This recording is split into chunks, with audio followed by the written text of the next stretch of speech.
Most people panic when the media turns against them. I don't. Because when the cameras suddenly point in your direction, it usually means one thing. You've become powerful enough to threaten someone who was comfortable before you arrived.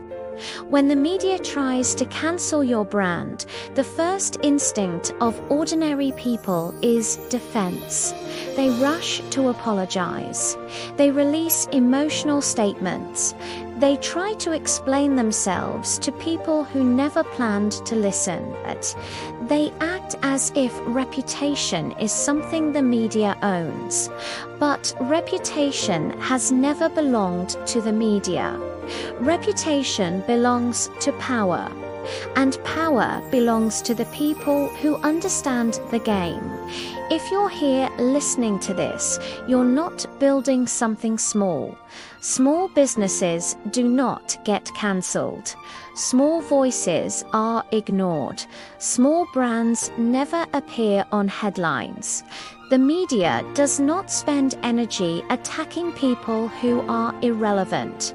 So when the attacks begin, when the articles start appearing, when the headlines suddenly use your name like a weapon, understand what is actually happening.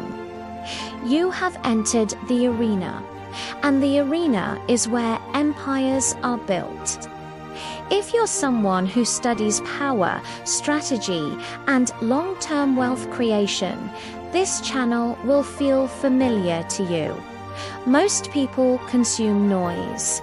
A small group studies leverage. If you're one of them, you already know what to do. Stay close. Subscribe quietly. We're building something here for people who think 5 moves ahead. Now, let's talk about cancellation. The media doesn't actually destroy brands. That's a myth created by people who never learned how influence works. The media amplifies attention. Attention is a weapon. But like every weapon, it depends on who is holding it. When weak leaders face a cancellation campaign, they panic. They respond emotionally. They start explaining themselves to millions of strangers who have no investment in their success. That is the first mistake. Powerful leaders never explain themselves to mobs. They reposition because the moment the media attacks you, you are no longer invisible. Your name is suddenly entering rooms it never entered before. Investors hear it, competitors hear it, new audiences hear it, visibility multiplies. And if you understand leverage, visibility is one of the most valuable currencies on earth. But here is the psychological shift most people never make. They believe reputation is fragile. It isn't. Reputation is architecture. It can be redesigned. Think about the most powerful brands in America. Many of them survived public attacks, media criticism, and waves of controversy. Yet they became stronger. Why? Because strong leaders do not fight narratives. They replace them. This is where most entrepreneurs reveal their true level. When the media criticizes them, they try to defend their image. They want everyone to like them again. But empires are not built on universal approval. They are built on conviction. Around this point, many people watching this will feel uncomfortable because they were taught to be liked.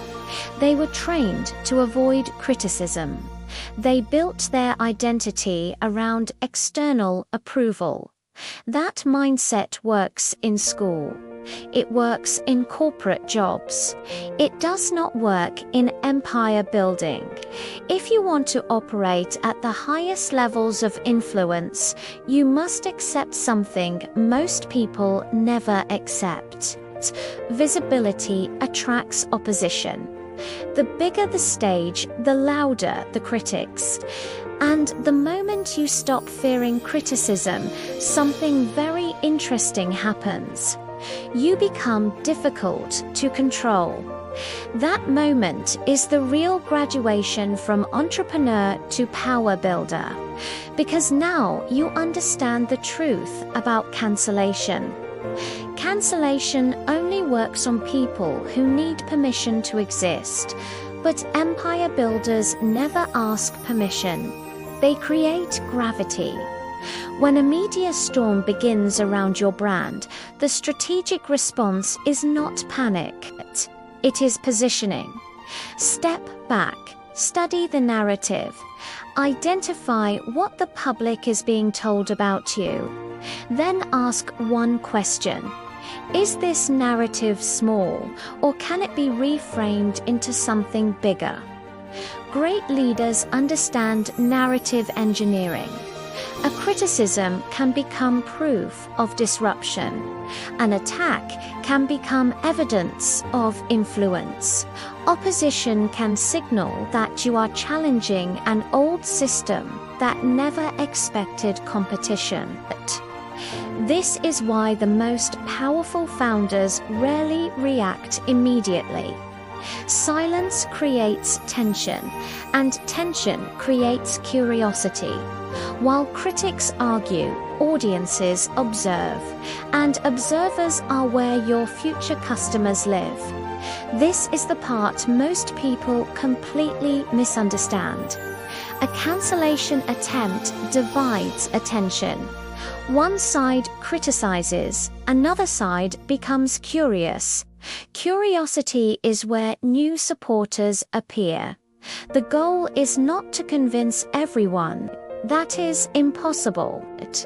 The goal is to attract the right people who recognize courage, conviction, and independence. In America, some of the strongest brands were built exactly this way, not through perfect public approval, but through unwavering identity.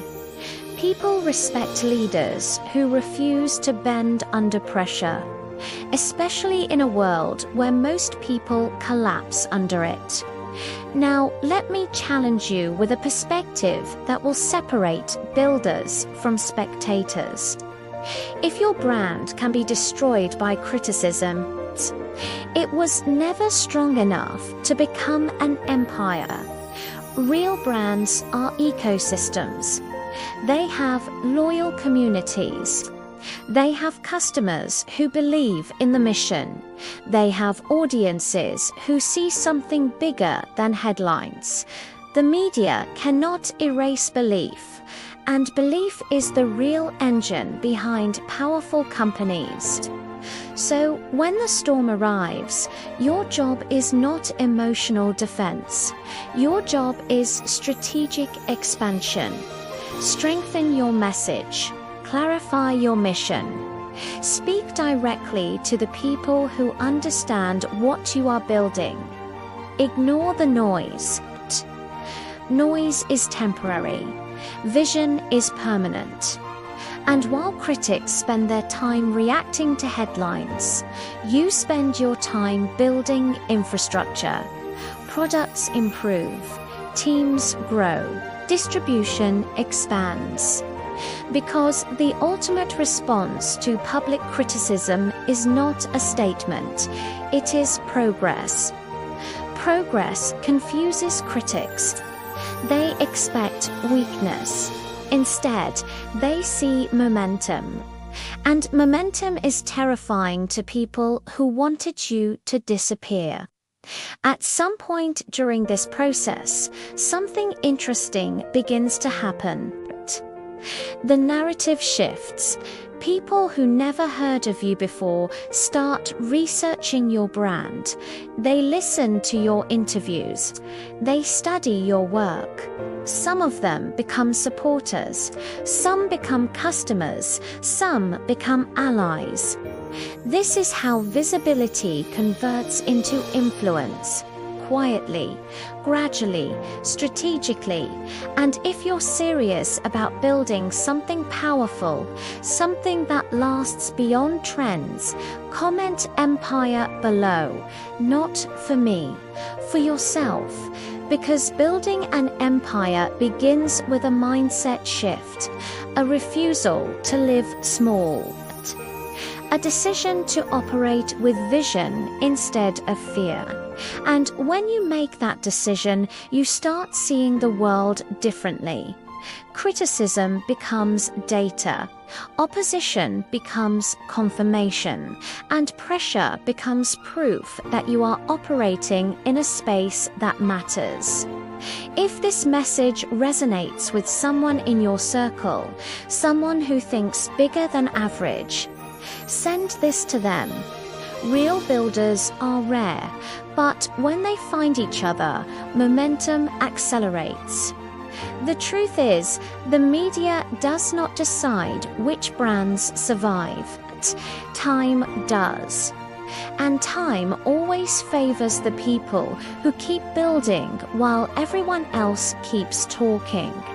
So when the headlines appear, when the criticism grows louder, when the pressure increases, stay calm, stay strategic, stay focused on the architecture of your empire, because the future rarely belongs to the loudest voices.